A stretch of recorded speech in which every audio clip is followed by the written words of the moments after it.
So the big news this week were those CPI numbers. Consumer price numbers came in 7.5% up year over year. Frankly, one of the things that struck me was durable goods were up 18.4% year over year. You've been talking about this, saying the Fed needs to get on it. Obviously, the Fed is behind it, as you said. The question now is, what do they need to do to catch up? Let me be very specific. Should they have a special meeting? David, look, these numbers were in line with the numbers that we've had. I don't understand why people keep being so surprised when there's evidence that inflation is entrenched. This confirms just how far behind the curve the Fed has gotten.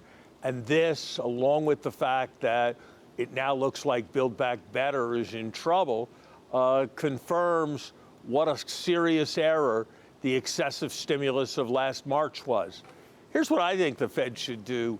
I think the Fed should have a special meeting right now to end QE. It is nothing short of preposterous that in an economy with 7.5% inflation, in an economy with the tightest labor markets we've seen in more than 2 generations, that the central bank is still, as we speak, growing its balance sheet. And I think the Fed could show that at last it really gets it by having a special meeting for the purpose of simply ending QE. It's not that the marginal purchases they're going to do over the next month are all that consequential. They're not probably very consequential at all. But I think the symbolism of ending it tomorrow would show that the Fed has gotten a major wake-up call. Can you imagine any conceivable reason why, in the face of what is housing price inflation faster than we had in the 2006 pre-crisis period, we have the government intervening to actively buy up and reduce the yield on mortgage-backed securities? That should be ended tomorrow.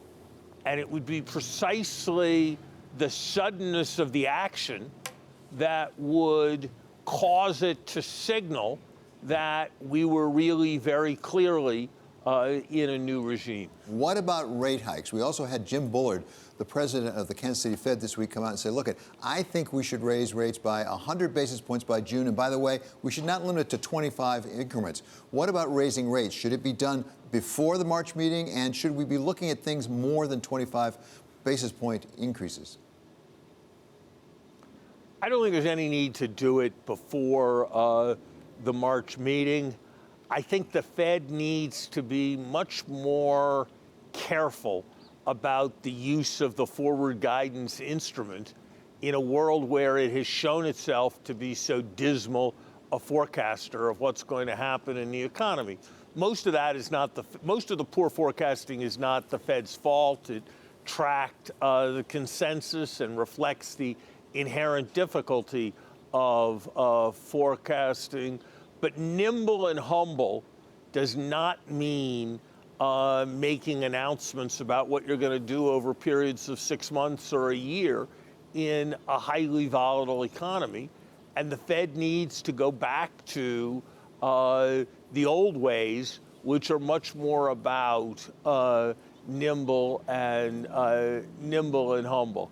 I think it's a close call on the March meeting.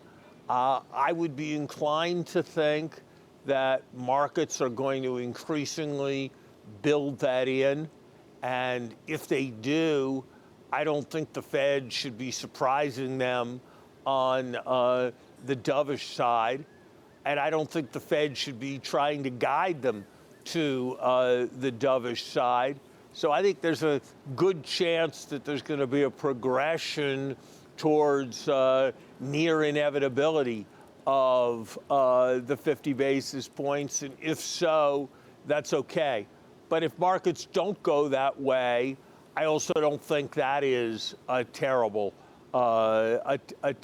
thing. Yeah, I should correct myself. Mr. Buller, of course, is president of the St. Louis Fed, not the Kansas City Fed. At the same time, we have some economists coming out and saying, let's be patient, let's not overreact. We had Paul STIGLITZ actually this week come out and say, really, a lot of this will take care of itself. And insofar as it doesn't, instead of contracting demand through tightening monetary policy, we should expand supply through fiscal policy. You tweeted about that and said that that was a sort of wishful thinking. Give us your reaction to the supply versus demand side of the equation. David, Joe Stiglitz is a brilliant Nobel Prize, richly deserved microeconomic theorist. But as a practical, data-driven macroeconomist, he's practicing tooth fairy economics. Of course, it would be wonderful if we could have more cars all of a sudden. Of course, it would be wonderful if the participation rate in the labor force suddenly increased. But here's the thing. You can only fill water into your bathtub to the size your bathtub is. And demand has got to be constrained by what we know about supply. And the way we tell how demand is doing relative to supply is we look at the behavior of prices. And they, and particularly wages, have been screaming red alert on demand versus supply for months now. And so it's preposterous wishful thinking to somehow suggest that all of a sudden we're going to conjure into being lots more supply.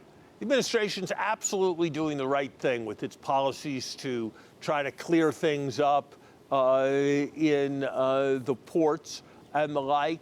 Any bit of mileage we can get in reducing bottlenecks is all to the good. But to somehow suggest that that's going to be our salvation and we don't need to pay attention to the evidence of demand outstripping supply is just complete wishful thinking. Larry, I want to sneak in one more here because we're all focused on the U.S. economy and inflation, but there are other things going on in the world that could affect the U.S. economy as well as geopolitics. Let's talk about Ukraine, that crisis brewing over in Ukraine. There's a lot of talk about sanctions, a wide range of possible sanctions, economic sanctions on Russia, if in fact it does move further into Ukraine. You were Secretary of Treasury. You had to supervise sanctions like that in other parts of the world. Do they work? Sanctions, David, are usually a bad alternative, but they're sometimes the best alternative. There are provocations for which it's just not acceptable to mount no response, and in which it would be catastrophic to mount a kinetic military response, and that's what drives us to sanctions. What I think the Biden administration has been working very well at is trying to make sure that we multilateralize our sanctions, because often unilateral sanctions can be a stop or I'll shoot myself in the foot kind of policy, where we sanction the country, it hurts American producers, but it doesn't hurt the country because they're able to get the stuff elsewhere.